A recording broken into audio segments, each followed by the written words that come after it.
Apapun bentuk musibah yang terjadi di dunia, tidak akan didatangkan tanpa suatu alasan.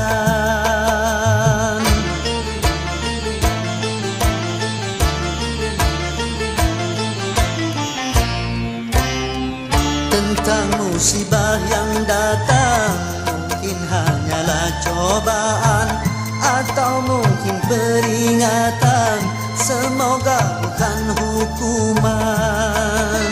Namun apapun juga alasan, bersabarlah dan tingkatkan iman. Tetapkanlah langkah, lapangkanlah dada, mantapkanlah